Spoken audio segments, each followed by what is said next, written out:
Idi Amin Dada was a Ugandan military officer and politician who served as the third president of Uganda from 1971 to 1979. He ruled as a military dictator and is considered one of the most brutal despots in modern world history. Amin was born in Koboko in what is now northwest Uganda to a Kokwa father and a Lukbara mother. In 1946, he joined the King's African Rifles of the British Colonial Army as a cook. He rose to the rank of the lieutenant, taking part in British actions against Somali rebels and then the Mau Mau uprising in Kenya. Uganda gained independence from the United Kingdom in 1962, and Amin remained in the army, rising to the position of major and being appointed commander of the Ugandan army in 1965. He became aware that Ugandan President Milton Obote was planning to arrest him for misappropriating army funds, so he launched the 1971 Ugandan coup d'etat and declared himself president. During his years in power, Amin shifted from being a pro-Western ruler enjoying considerable support from Israel to being backed by Libya's Muammar Gaddafi, Zaire's Mobutu Sese Seko, the Soviet Union, and East Germany. In 1972, Amin expelled Asians, a majority of whom were Indian Ugandans, leading India to severe diplomatic relations with his regime. In 1975, Amin became the chairman of the Organization of African Unity (OAU), a Pan-Africanist group designed to promote solidarity among African states. Uganda was a member of the United Nations Commission on Human Rights from 1977 to 1979. The United Kingdom broke diplomatic relations with Uganda in 1977, and Amin declared that he had defeated the British and added CBE to his title for conqueror of the British Empire. As Amin's rule progressed into the late 1970s, there was increased unrest against his persecution of certain ethnic groups and political dissidents, along with Uganda's very poor international standing due to Amin's support for the terrorist hijackers in Operation Entebbe.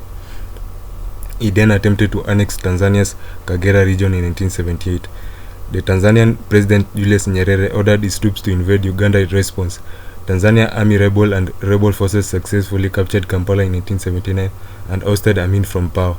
Amin went into exile first in Libya, then in Iraq, and finally in Saudi Arabia, where he lived until his death in 2003. Amin's rule was characterized by rampant human rights abuses, including political repression, ethnic persecution, extrajudicial killings, as well as nepotism, corruption, and gross economic mismanagement. International observers and human rights groups estimate that between 100,000 and 500,000 people were killed under his regime. Amin did not write an autobiography and did not authorize any official written account of his life. There are discrepancies regarding when and where he was born. Most biographical sources claim that he was born in either Koboko or Kampala around 1925. Other unconfirmed sources state Amin's year of birth from as early as 1923 to as late as 1928. Amin's son Hussein has stated that his father was born in Kampala in 1928. Amin joined the British King's African Rifles (KAR) in 1946 as an assistant cook, while at the same time receiving military training until 1947. In later life, he falsely claimed to have served in the Burma campaign of World War II.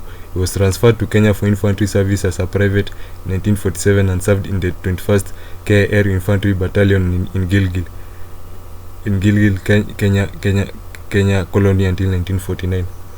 That year, his unit was deployed to northern Kenya to fight against Somali rebels. In 1952, his brigade was deployed against the Mau Mau rebels in Kenya. He was promoted to corporal the same year, then to sergeant in 1953. In 1962, following Uganda's independence from the United Kingdom, Amin was promoted to captain and then 1963 to major. He was appointed deputy commander of the army in 1964 and the following year to commander of the army.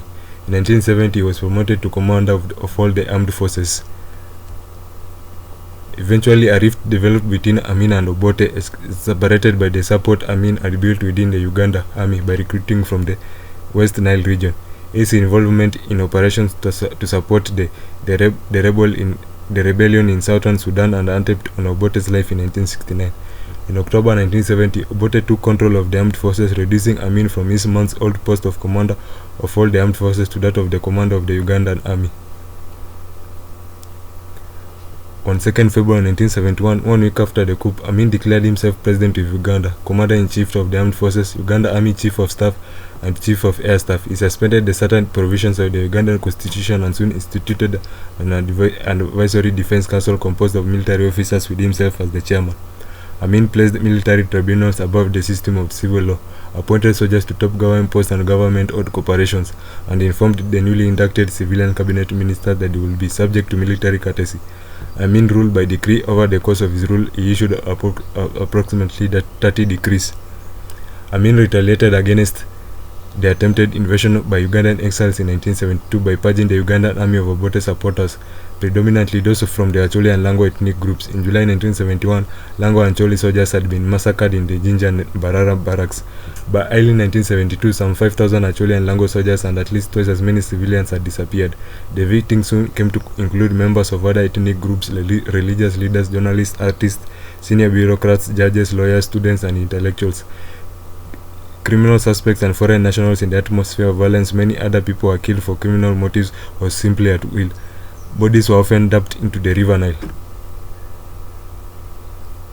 Initially, Amin was supported by Western powers such as Israel, West Germany, and in particular Great Britain. During the late 1960s, Obote's moved to the left, which included his Commonwealth Charter and the nationalization of 80 British companies, had made the West worried that he would pose a threat to Western capitalist interests in Africa and make Uganda an ally of the Soviet Union. Amin, who had served the King's African Rifles and taken part in the Britain's suppression of the Momo uprising prior to Ugandan independence, was known by the British as intensely loyal to Britain. This made him an obvious choice as Obote's successor, although some have claimed that Amin was being groomed for power as early as 1966. The plotting by the British and other Western powers began in earnest in 1969, after Obote had begun his nationalization program. In January 1977, Amin appointed General Mustafa Adrisi vice president of Uganda. That year, split in the Uganda army developed between supporters of Amin and soldiers loyal to Adrisi, who held significant power in the government and wanted to purge foreigners, particularly Sudanese, from the military. The growing dissatisfaction in the Uganda army was reflected by the frequent coup attempts. Amin was even wounded during one of them, namely Operation Mafuta Mingi in June 1977. By 1978, the number of Amin supporters and close associates had shrunk significantly, and he faced the increasing dissent from the populace within Uganda as the economy and infrastructure collapsed as a result of the years of neglect and abuse.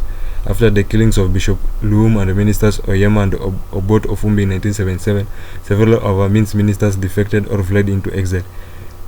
In early 1978, Adrisi was severely injured in a car accident and flown to Cairo for treatment. While he was there, Amin stripped him of his position as Minister of Defense and Minister of Home Affairs and denounced him for retiring senior prison officials without his knowledge.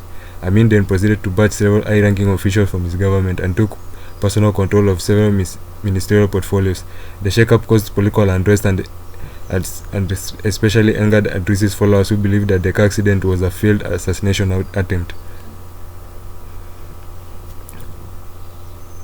On 19 July 2003, Amin's fourth wife, Nalongo Madina, reported that he was in a coma and near death at King Faisal Specialist Hospital and Research Center in Jeddah, Saudi Arabia, from kidney failure. She pleaded the Ugandan President Yoweri Museveni to allow him to return to Uganda for the remainder of his life.